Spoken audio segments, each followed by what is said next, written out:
इसी के साथ ही बढ़ते हैं प्रोग्राम के बाकायदा आगाज़ की जानिब। हम देखते हैं जैसे ही गर्मियों का सीज़न आ गया है, जो मेजरली जिस चीज़ का सामना करना पड़ता है हमें, वो होता है स्वेटिंग बहुत ज़्यादा होती है हमें। उसके बाद एक असूल तो यही होता है कि दिन में 2 बार नहाया जाए, सुबह उठते ही, और जब भी कहीं बाहर से आप कोई भी काम करके आते हैं उसके बाद घर आकर जो है शावर लिया जाए। लेकिन हम इसकी कोशिश करते हैं, बहुत सारे लोगों को मैंने देखा है वो दिन में 1 बार ही शावर लेते हैं, कुछ लोग तो 2 दिन भी गुजार लेते हैं, ये भी देखा है। लेकिन इससे दूसरों को क्या नुकसान होता है, वो कैसे एडजस्ट करते हैं, ये बताना बहुत मुश्किल होता है। सेकेंडली, कुछ असूल ऐसे होते हैं वो आपको अपनी ज़िंदगी में अपना लेने चाहिए। आप बॉडी स्प्रे, परफ्यूम, मिस्ट, ये सब चीज़ें अपने पास लाजमी रखें। ये सब चीज़ें इसलिए नहीं होती हैं कि दूसरों को अच्छी लगे, आप कॉन्फिडेंट फील करें, दूसरे कॉन्फिडेंट फील करें। आपके पास बैठे हुए कुछ लोग जो हैं आपके बारे में आपके उठ के जाने के बाद कोई कमेंट पास ना करें। ये चीज़ें जो हैं मुझे लगता है बेसिक चीज़ें हैं, आप सबको इसके बारे में ख्याल रखना बहुत ज़रूरी है। इस हवाले से बात करेंगे बॉडी ऑर्डर को कैसे हम दूर कर सकते हैं, और सेकेंडली कि हम देखते हैं बहुत सारे लोग, ये सीज़न स्टार्ट हो जाता है, डिफरेंट स्विमिंग पूल जो है वहाँ पे हम रुक कर लेते हैं, लेकिन वहाँ पे जो क्लोरीन मिला पानी होता है वो हमारी स्किन के लिए नुकसानदेह है, फ़ायदेमंद है। उससे कौन से जरासीम जो है हमारी स्किन के साथ अट्रैक्ट हो जाते हैं, इस हवाले से हम बात करेंगे। हमारे साथ मौजूद हैं बहुत ही प्यारी डॉक्टर सहरिश खालिद साहिबा, जो के एक डर्माटोलॉजिस्ट हैं। अस्सलाम वालेकुम। वालेकुम अस्सलाम, थैंक यू सो मच। कैसी हैं आप? मैं ठीक हूँ। आप कहा के लिए बहुत प्यारी, बहुत अच्छी लगती हैं आप माशाल्लाह से, कलर बहुत सूट कर रहा है आपको। Thank you so much. और आज मैं बहुत दफ़ा मैं शो पे आई हूँ, लेकिन आज ये मैं कहना चाहती हूँ जितनी भी हमारी फीमेल हमें ये देख रही हैं कि देखिए बिल्कुल मुश्किल नहीं है किसी और फीमेल की तारीफ़ करना, इसमें कोई ज़्यादा पैसे नहीं लगते, आप तारीफ़ कर सकती हैं। हाँ, बस दिल बड़ा कर ले, और ये आपसे सीखना चाहिए। बिल्कुल ऐसे, और बहुत वाकई में आप बहुत अच्छी लगती हैं, बहुत ग्रेसफुल लगती हैं आप, जब जैसे आपने खुद को कैरी किया होता है ना, लिटरली मैं आपको देख कर ना एक दफ़ा फील करती हूँ कि यार ये अच्छा लग रहा है। Thank you so much. और मैंने इसके लिए बिल्कुल पैसे आपको पे नहीं किया कि आप मुझे ये मैं सबको कहना चाहती हूँ। ऐसे ही है। डॉक्टर सहरिश, हम देखते हैं जैसे ही अभी हमारी गर्मियाँ आ गई हैं, आपके पास भी पेशेंट आते होंगे, हॉस्पिटल्स जाती हैं, आप चेक करती हैं, कुछ लोग ऐसे आते होंगे जिनको आप कहती हैं कि जल्दी से फ्री कर दिया जाए, कि मसला होता है ना उनके साथ बैठने में, बात करने में, उनको खुद भी ख्याल नहीं आता। तो बहुत सारी बेसिक चीज़ें जो हैं, अब उसको हम लिख कर तो लगा नहीं सकते हैं कि स्प्रे करके आए, नहा कर आएँ। तो इसके बारे में क्या कहेंगे, ये जो बेसिक मैनर्स हैं हम ये कैसे सिखा सकते हैं? बिल्कुल, आप बिल्कुल सही कह रही हैं। और मुझे लगता है कि आप और मेरे जैसे लोग जिनकी सोशल गैदरिंग बहुत ज़्यादा है, हम लोगों से बहुत ज़्यादा मिलते हैं, हमें इस चीज़ का सामना करना पड़ता है। और जब हम फीमेल देख रहे होते हैं, और आप सही कह रही हैं कि जब कोई ऐसा फीमेल या मेल जो भी पेशेंट आ जाए तो बस दिल करता है कि अब बस चले जाए, क्योंकि बहुत मुश्किल होता है उनको देखना और फिर उनसे बात करना, उनको समझाना। और मैं अक्सर ये समझती हूँ कि मतलब उनको खुद भी क्यों इस बात की समझ नहीं आती कि ये चीज़ एक बेसिक आपकी हाइजीन के अंदर इंक्लूड है, और इसमें बिल्कुल भी टाइम नहीं लगता। कुछ चीज़ें हैं जो अगर आप अपनी रूटीन में ऐड कर लें तो आप इस चीज़ को दूसरों के लिए आसानी पैदा कर सकते हैं और अपने आप को भी बेहतर तरीके से प्रेजेंट कर सकते हैं। आप रिफ्रेशिंग लगते हैं, अच्छा लगता है आपको, मतलब आप लगता है फ्रेश है। गर्मियों का मौसम अगर आया है तो ये नेसेसरी हो जाता है। जैसे आप शरबत वगैरह पीते हैं तो एक स्प्रे की बोतल जो है ना ज़्यादा महंगी नहीं आती है, 500-600 रुपये खर्च करके अपने बैग में रखें, वो 1 से 2 महीना लाजमी जाएगी आपकी। बिल्कुल। डॉक्टर सहरिश, हम देखते हैं जहाँ पे स्वेटिंग होती है, अगर अंडर आर्म स्वेटिंग हो रही है, यहाँ पे अंडर लेग स्वेटिंग हो रही है, तो वो एरिया आहिस्ता आहिस्ता टैन होना स्टार्ट हो जाता है। उसके लिए हम क्या कर सकते हैं, और जो स्वेटिंग हो रही होती है उसको कम कैसे कर सकते हैं? ठीक है, पहले तो ये कि जो स्वेटिंग है ये हमारी बॉडी का एक नॉर्मल रिस्पॉन्स है। जब हमारी बॉडी बहुत ज़्यादा हॉट हो जाती है, हॉट ह्यूमिड एनवायरनमेंट में, तो उसको हीट को बाहर निकालने के लिए स्वेटिंग होती है, और ये नॉर्मल फिनोमिना है। और स्वेटिंग कैसे होती है कि हमारी जो नर्वस सिस्टम है उसको रिस्पॉन्स आता है, और फिर स्वेटिंग होती है ग्लैंड्स के थ्रू। 2 तरह के ग्लैंड्स होते हैं हमारी बॉडी में, एक एपोक्राइन होता है और ईक्राइन। जो अंडर आर्म्स हैं और अंडर लेग्स हैं, यहाँ पे जो हमारे ग्लैंड्स होते हैं वो एपोक्राइन होते हैं, और हमारी बाकी बॉडी के अंदर जो स्वेटिंग होती है वो ईक्राइन ग्लैंड्स होते हैं। अब जो ईक्राइन ग्लैंड्स होते हैं ना, उनकी हमारी बॉडी सरफेस के ऊपर ओपनिंग होती है, और उसकी वजह से जो स्वेटिंग होती है उसमें कोई स्मेल या ऑडर नहीं होता। वैसे भी स्वेटिंग इटसेल्फ ऑडरलेस है, लेकिन जो एपोक्राइन ग्लैंड्स हैं जो ऐसे एरियाज़ में ओपन होते हैं, जो एक्जिला और अंडर लेग्स है, इन दोनों में कॉमन चीज़ क्या है? हेयर्स। ये हेयरी एरियाज़ हैं, और जो हेयरी एरियाज़ होते हैं उसके अंदर जो स्वेटिंग होती है, जो एपोक्राइन ग्लैंड्स की इटसेल्फ जो स्वेटिंग होती है वो थिक होती है अगर हम बाकी बॉडी की स्वेटिंग से कंपेयर करें। नंबर 2, ये हेयरी एरियाज़ के ऊपर होता है, तो यहाँ पे जब स्वेटिंग होती है तो बैक्टीरिया बाकी बॉडी से ज़्यादा यहाँ पे ज़्यादा अट्रैक्ट होता है। तो स्वेटिंग इट सेल्फ ऑर्डरलेस है, लेकिन जो बैक्टीरिया है वो स्वेटिंग को इन कंपाउंड्स में ब्रेक डाउन कर देता है, जिसकी वजह से फॉल स्मेलिंग होती है। तो कितना टाइम लगता है उन बैक्टीरिया को ग्रो करने में? अगर हम उसी स्वेटिंग के बाद थोड़े टाइम के बाद, मतलब जब हमारा पसीना खुश्क हो जाए या फिर जिस्म जो है और नॉर्मल टेम्परेचर में आ जाए, उसके बाद अगर जाके हम नहा लें तो बैक्टीरिया उस तरह से ग्रो नहीं करते? बिल्कुल आप सही कह रही है कि आप जितना उसको टाइम देंगी, अगर आपकी रूटीन ऐसे है, आपको स्वेटिंग होती है और आप जिस तरह आपने स्टार्ट में ही कहा कि अगर आप शावर नहीं लेते, अगर आपको बहुत ज़्यादा होते दिन में 2 दफ़ा लें, लेकिन अगर आप ये सब नहीं करें तो ज़ाहिर आप उसको टाइम दे रहे हैं कि वो ग्रो करे, आप अपनी बॉडी से नहीं रिमूव करें तो फिर वो स्मेल करेंगे, उसकी ऑर्डर जो है वो आएगा उसका। ठीक है, अब इसके अंदर करना क्या है? एक तो सबसे पहले यही है कि आपने शावर लेना है, ठीक है, और इसके अलावा शावर लेने के बाद फ़ौरन इन हेयरी एरियाज़ को आपने ड्राई करना है, क्योंकि आप फिर वही बात है कि अगर ये वेट रहे, बेशक पानी जो आप नहाए हैं वो पानी फिर क्या करेगा, मॉइस्चर होगा, फिर बैक्टीरिया ग्रो करेगा। तो आपने उसको tap dry special in areas को आपने करना है। इसके अलावा 2 चीज़ें हैं जो कि हमारे बहुत सारे लोग जानते नहीं हैं। जैसे आपने बॉडी स्प्रे की बात की है, ये 2 तरह के होते हैं, एक को हम ड्यूडरेंट्स बोलते हैं और एक को हम एंटी प्रेस्पिरेंट्स बोलते हैं। जो एंटी प्रेस्पिरेंट होते हैं उनका काम जो होता है वो स्वेटिंग को कम करना होता है, लेकिन इनडायरेक्टली ये बॉडी ऑडर को भी कम करते हैं। एंटी प्रेस्पिरेंट, ठीक है, इनके जो इंग्रेडिएंट्स होते हैं वो बिल्कुल डिफरेंट होते हैं जो ड्यूडरेंट से होते हैं। जो रूटीन में ज़्यादातर लोग यूज़ कर रहे होते हैं वो स्मेल को करने के लिए कर रहे हैं,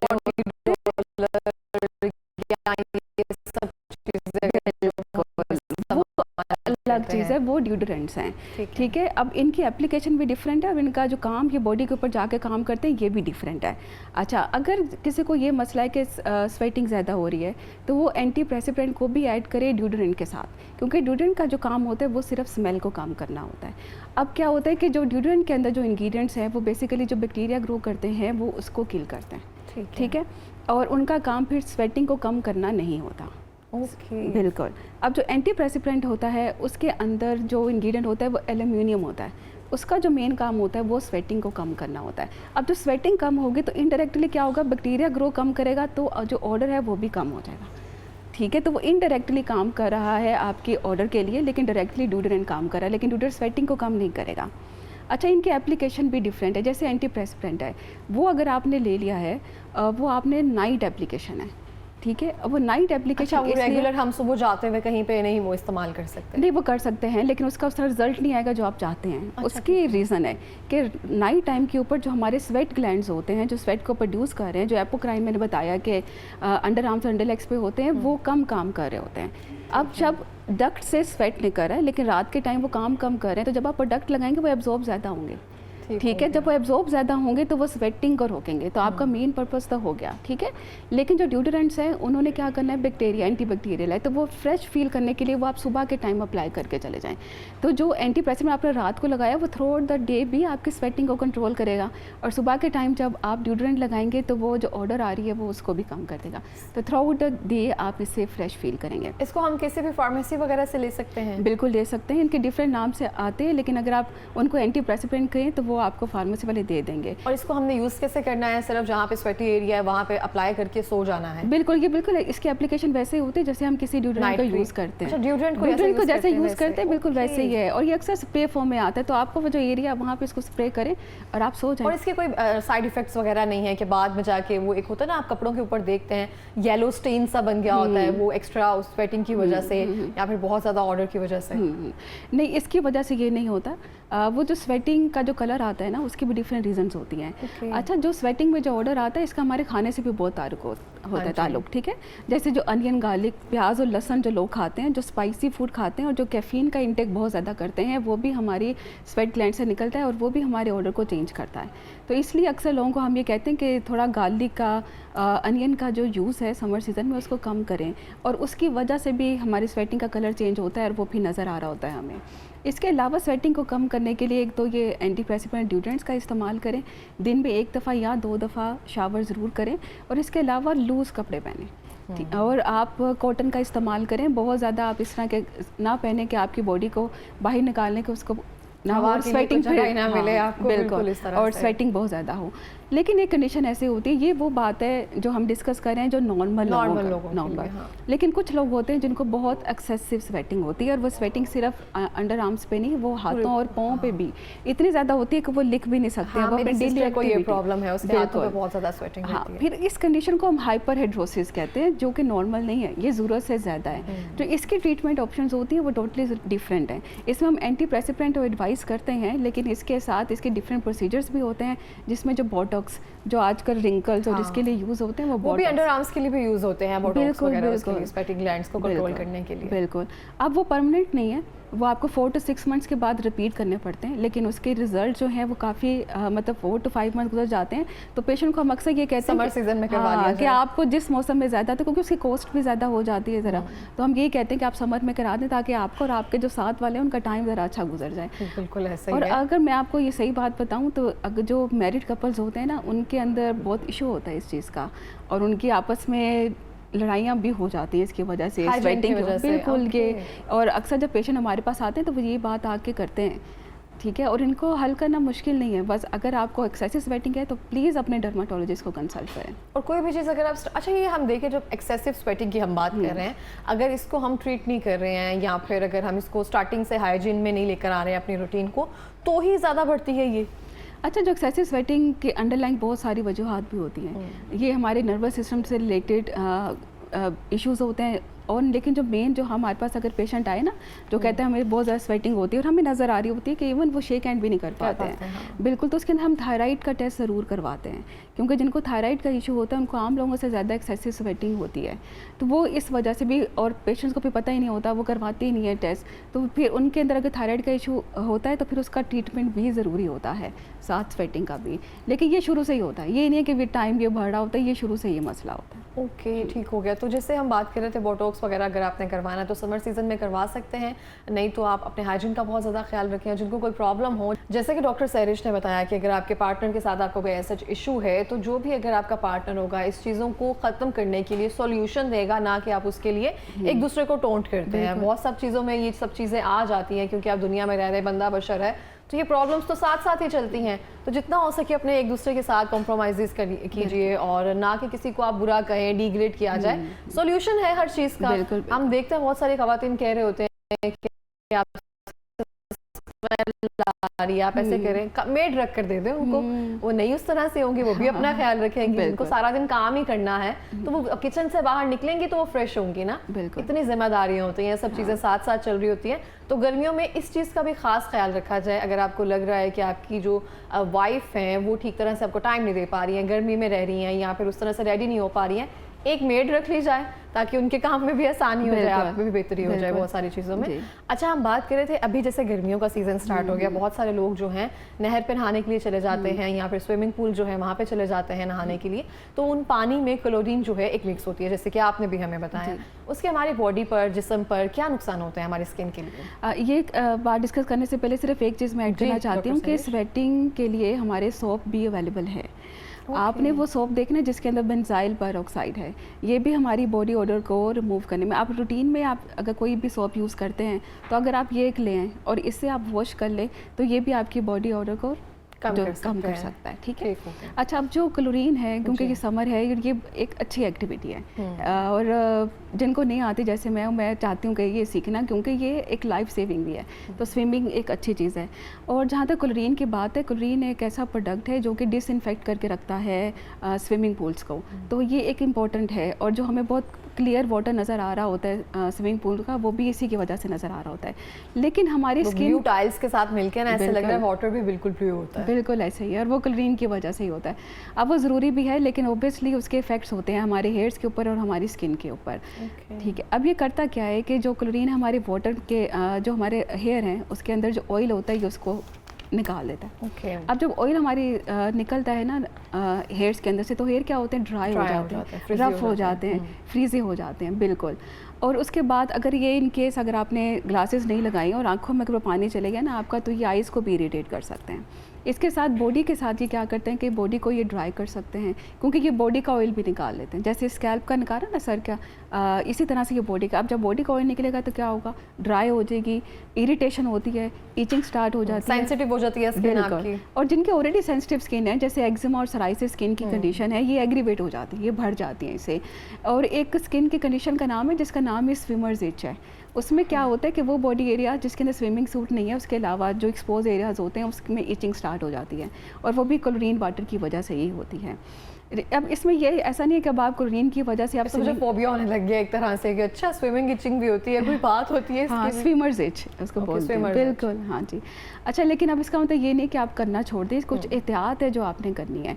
अब जैसे आपने स्विमिंग करने के लिए जाना है तो उसमें अगर आपने, जैसे मैंने कहा है कि वो हेयर का जो ऑयल है उसको कम कर देता है ना, जिसकी वजह से हेयर ड्राई होता है, तो आप क्या कर सकते हैं, आप जाने से पहले अगर अपने सर के ऊपर ऑयल लगा के चले जाएँ, या लीव इन कंडीशनर इस्तेमाल करें, या अपने पहले से ही बालों को वेट करें, तो वो जो क्लोरीन है उसकी एब्जॉर्प्शन कम हो जाती है। और कैप का तो आपने यूज़ करना ही करना है, ठीक है। उससे क्या होगा कि आपके अपने जो स्कैल्प का जो ऑयल है वो रिटेन रहेगा, और आपका जो हेयर जो ड्राई है उससे बच जाएगा। लेकिन इसके अलावा भी आपने फिर जब रूटीन में आपने शैम्पू यूज़ करना है तो आपने सल्फेट फ्री और फिर कंडीशनर का रूटीन में आपने यूज़ करना है उसको। फिर अगर हम, और कैप तो ज़ाहिर पहननी है आपने, उसके बाद नीचे जैसे बॉडी के ऊपर है, जैसे अच्छा एक जो आदत बनानी कि जैसे आप स्विमिंग पूल से निकले आपने नहाना है, कि जो क्लोरीन आपकी बॉडी के साथ है चाहे आपने उसको वॉश करना है, ठीक है। और ऐसा नहीं कि खाली पानी आप गुजार लें, ठीक है, आपने एक जेंटल क्लींजर अपने पास रखना है और फ़ौरन अपनी बॉडी उसके साथ क्लीन करनी है। और एक जो आप अपना बैग लेके जाते हैं स्विमिंग पूल के लिए, उसके अंदर फिर मॉइस्चराइज़र भी रखना है, और फ़ौरन जैसे आप वॉश लेंगे आपने ड्राई करना है स्किन को, फ़ौरन आपने मॉइस्चराइज़ करके रखना है, ताकि जो स्किन है उसके बाद आपकी इरिटेट ना हो सके। ये एहतियात हैं जो खास करनी है, बाकी स्विमिंग कर सकते हैं, डरने की बिल्कुल ज़रूरत नहीं है आपको। लेकिन डॉक्टर सरिश, हम देखते हैं एक दूसरी क्लास की बात आ जाती है जो स्विमिंग करना पसंद करते हैं, जिनकी हॉबी होता है, जिनको पसंद है ये सब चीज़ें करना। गर्मियों में बहुत सारे लोग जो है ना पूल का रुख करते हैं, जहाँ पे डिफरेंट तरह के लोग जो होते हैं आकर बस वहाँ पे नहा रहे होते हैं, और वो एक ही पानी होता है, और सुबह एक बार ही उसको क्लोरीन जो पानी होता है क्लोरीन उसमें मिक्स किया जाता है, उसके बाद वो सब उसमें मौजूद होते हैं। तो उसके लिए तो एहतियात जो है मेरा ख्याल है वो यही है कि आप या तो ना जाएं, या तो फिर जब वहाँ से बाहर निकलें तो फौरी तौर पर नहा लिया जाए। बिल्कुल। इसके अलावा क्लोरीन के तो अपने जो हमने साइड इफेक्ट वो डिस्कस कर लिए हैं, लेकिन इसके अलावा जो स्विमिंग करने के लिए जाते हैं वो फिर बहुत फ्रिक्वेंटली हमारे पास आ रहे होते हैं, क्योंकि उनको फंगस हो जाती है बॉडी में। इसलिए वही बात है कि जब वो नहाते फिर खुद को क्लीन नहीं करते हैं, जिसके अंदर पाँव के अंदर या फिर अंडर आर्म्स के अंदर, अंडर लेग्स के अंदर वो फंगस हो जाती है। डिफरेंट तरह के लोग होते हैं, उनको डिफरेंट स्किन इश्यूज होते हैं, प्रॉब्लम्स होती हैं, एक ही पानी में सब मौजूद हैं, तो आप किसकी कसम दे सकते हैं बिल्कुल कि वहाँ पे सब हाइजेनिक हैं या अच्छे से रह रहे हैं। तो ये बहुत ज़्यादा ज़रूरी है। डॉक्टर सरिश, अच्छा हमने बात की थी पहले स्वेटिंग की। स्वेटिंग की वजह से जिनकी स्किन टैन होना स्टार्ट हो जाती है, अंडर आर्म्स या फिर अंडर लेग्स वाला एरिया होता है, उसको कैसे ट्रीट कर सकते हैं? और बहुत सारे लोगों को देखा है मैंने, सेम क्रीम जो फेस पर अप्लाई करते हैं या जो ग्लाइकोलिक एसिड या देखते हैं, वो सब चीज़ें वहाँ पे अप्लाई करना स्टार्ट कर देते हैं कि इससे भी ज़रा डिस्कलरेशन जो है बेहतर होना शुरू हो जाती है। आप इसके बारे में क्या कहेंगे? बिल्कुल, जो ग्लाइकोलिक एसिड है ना, ये बेसिकली एक एक्सफोलिएंट है, और ये डेड स्किन को रिमूव करता है, और उसके बाद और उसका पिगमेंटेशन के ऊपर बहुत ज़्यादा रोल है। अच्छा, डिफरेंट फॉर्मुलेशंस में मार्केट के अंदर ग्लाइकोलिक एसिड अवेलेबल है, जो हम रूटीन में जो आप घर में यूज़ कर सकते हैं, उसके लिए वो 7% के डिफरेंट ब्रांड्स हैं, जिनके ये टोनर्स भी अवेलेबल हैं, ये सोल्यूशन फॉर्म में भी अवेलेबल हैं। और क्योंकि ये स्किन को एक्सफोलिएट करते हैं तो हम ये एडवाइस कर लेते हैं कि आप ऑल्टरनेट डे पे या आप ट्वाइस वीकली आप इसको यूज़ करें। लेकिन वही बात है कि कंसिस्टेंट आपको रहना पड़ेगा, ठीक है। और अच्छा, अगर उससे फ़र्क नहीं पड़ता पेशेंट को, तो फिर जो केमिकल पील हम अपने क्लिनिक में करते हैं, हम उसमें बुलाते हैं, उसमें क्या होता है कि ग्लाइकोलिक एसिड हम यूज़ करते हैं। अब इसमें डिफरेंट फॉर्मुलेशन केमिकल पील्स की आती हैं, जो मेन जो चीज़ होती है इसमें ग्लाइकोलिक एसिड, लेकिन उसकी कंसनट्रेशन फिर हम ज़्यादा कर देते हैं, और फिर हम उसको बहुत शॉर्टर पीरियड के लिए, हार्डली कोई 3 से 7 मिनट्स के लिए हम उसको लगा के रखते हैं, और फिर हम उसको रिमूव कर देते हैं, क्योंकि वो हम घर में नहीं दे सकते। और क्योंकि घर में फिर पेशेंट थोड़ा सा लाल हो जाता है कि शायद मैं ज़्यादा देर के लिए लगा लूँ तो ज़्यादा ठीक हो जाऊँ, तो ये है ग्लाइकोलिक एसिड है। इसके अलावा जो स्किन लाइटनिंग क्रीम्स वैसे यूज़ होती हैं, वो भी आप उसको यूज़ कर सकते हैं, अप्लाई कर सकते हैं जी। और जैसे होता है ना कि हमारा जब ऐसी जगह पे हम लगाते हैं तो पीएच लेवल ज़रा जो है वो ज़रा ख़राब हो जाता है, या फिर ड्राइनेस ज़्यादा होना शुरू हो जाती है।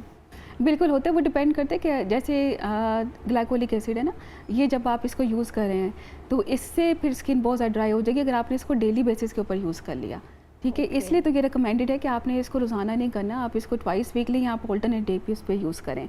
बाकी ऑलरेडी अगर आप क्रीम यूज़ कर रहे हैं जो मेडिकेटेड वाइटनिंग क्रीम्स हैं, जो ऑलरेडी आप फेस के ऊपर आपको इरिटेट नहीं किया, हमेशा रिकमेंडेड होता है कि आप पैच टेस्ट करें। पैच टेस्ट ये होता है कि आपने अगर कोई भी फेस के लिए भी रिकमेंडेड है, कोई भी आपने नई क्रीम अगर आपने यूज़ करनी है तो अपने कान के पीछे आप या नेप ऑफ द नेक पे पीछे आप उसको लगाएं और उसको आप 24 आवर्स के लिए आप नोट करें। अगर आपको कोई रैश नहीं होता इसका मतलब कि वो सूटेबल है, आप उसको यूज़ कर सकते हैं। ये हेयर डाई के लिए भी रिकमेंडेड है जो हम यूज़ करते हैं, क्योंकि हेयर डाई से भी बहुत एलर्जी होती है। और ये पैच टेस्ट कोई भी अगर आपने टॉपिकल क्रीम आपने यूज़ करनी है तो ये उसके लिए काफ़ी अच्छा है कि आप इसे 24 आवर्स के लिए लगाएं, उसमें देखें कोई रेडनेस, इरिटेशन, ईचिंग अगर आपको नहीं होती तो आप यूज़ कर सकते हैं। डॉक्टर सैरिश, ये जो बॉडी रोलर्स होते हैं ये बहुत ज़्यादा मार्केट में मौजूद होते हैं, लेकिन इनके बारे में भी एक मिथ है, अगर इसका ज़्यादा हम यूज़ करना स्टार्ट कर दें तो ये हमारी बॉडी ऑर्डर जो है ना इसको बढ़ा देता है। जब इसको छोड़ा जाता है तो डिफरेंट किस्म की स्मेल जो है आपको आती है इसमें से। तो क्या ये मिथ है कि इसमें भी कोई सच्चाई है? इसमें मिथ ज़्यादा ऑब्वियसली आप छोड़ेंगे क्योंकि ये परमानेंट नहीं है, ये परमानेंट सोल्यूशन नहीं है। तो जब आप छोड़ेंगे तो ज़्यादा आपको ज़्यादा बॉडी ऑर्डर फील होगा, तो आपको ये लगेगा आप ज़्यादा हो गया। ऐसा नहीं है, उसने कंट्रोल किया हुआ था, वो जब आप छोड़ेंगे तो ज़ाहिर आपको फील होगा, लेकिन ऐसा नहीं है कि उसकी वजह से आपका ज़्यादा होने लग गया। और अभी जब हमने पहले डिस्कस किया ना कि जो हेयर है वो बेसिकली बैक्टीरिया की ग्रोथ कराता है, तो एक अच्छी चीज़ तो ये कि आप शेव करके रखें उस एरिया को। और ये मेल्स के लिए भी है और ये फीमेल्स के लिए भी है कि आप उसको शेव कराएं या लेज़र करवाएं ताकि उसका कोई परमानेंट हल नहीं कर सके। अच्छा, बात घुमा फिरा कर ना फिर हम वहीं पे कर रहे हैं कि हाइजीन का बहुत ज़्यादा ख्याल रखा जाए, और ये जो बेसिक चीज़ें हैं जैसे आप कह रहे हैं शेव करके, वैक्स करके, ये सब चीज़ें रखी जाए, तो ये बेसिक हाइजीन में ही आ जाता है। बिल्कुल, तो बेसिक मैनर्स ही हैं जो हमें सबको सिखाना चाहिए, स्टेप 1 स्टेप 2 से लेकर। तो ये वुमेन टू वुमेन हम एक बात कर सकते हैं, ये सब चीज़ें जो है अगर जो बच्चियाँ हैं कॉलेज में, वालिदा को होता है कि वो सिखाएं उनको, टीचर्स को बताना चाहिए। अगर आप जा रहे होते हैं, इवन आपके टीचर्स को भी कभी कभी बुरा महसूस होता है स्कूल में, यहाँ पर कॉलेज में, तो ये सब के लिए मेरा ख्याल है हर वैरायटी में मौजूद होते हैं। परफ्यूम्स हो जाए, बॉडी स्प्रेज हो जाए, मतलब अब तो बच्चों के लिए भी, टीनेजर्स के लिए भी ये मौजूद होते हैं, लगा सकते हैं। जैसे हम कह रहे हैं कि हाइजीन को मेंटेन रखना है, नहाना है। एक और चीज़ है कि जैसे अबाया अगर पहन रही है ना तो वो कई हफ्ते महीने वही नहीं धोते हैं। हाँ, तो ये हमारे कपड़ों के ऊपर भी तो है, क्योंकि उस पर भी तो आपके लग रहे हैं ना स्वेटिंग हो रही है। जीन्स भी नहीं अपनी वॉश करते हैं कि ज़्यादा अच्छी लगेगी, ज़्यादा निखर कर उसका कलर आता है। मैंने बहुत सारी ऐसी बातें सुनी हुई है। मतलब ऐसा नहीं है कि मैं गंदे लोगों के साथ रहती हूँ, लेकिन दीज पीपल्स आर एग्जिस्ट। ये बिल्कुल ऐसे ही, और मुझे लगता है ये ज़्यादा ही है। हाँ, जो अपना ख्याल करते हैं वो थोड़ा कम लोग हैं, तो वो ये कहते हैं कि ये न्यू नॉर्मल है, कि ऐसे ही है, ये ठीक है, लेकिन ये नहीं है। तो मैं फीमेल्स का स्पेशली बात करती कि वो आपने वॉश भी करना है, कपड़े भी धोने अपने, यही नहीं कि एक है तो आप उसे पहने जा रहे हैं, नहीं, वो भी आप उसको वॉश करें। और अगर उनका कलर उतर गया तो कोई बात नहीं, सस्ता बेशक लेकिन नया ले आए, लेकिन दूसरों के लिए तो आप अजियत ना करें। एग्जैक्टली, सही बात है। बहुत शुक्रिया डॉक्टर सैरिश प्रोग्राम में आने के लिए।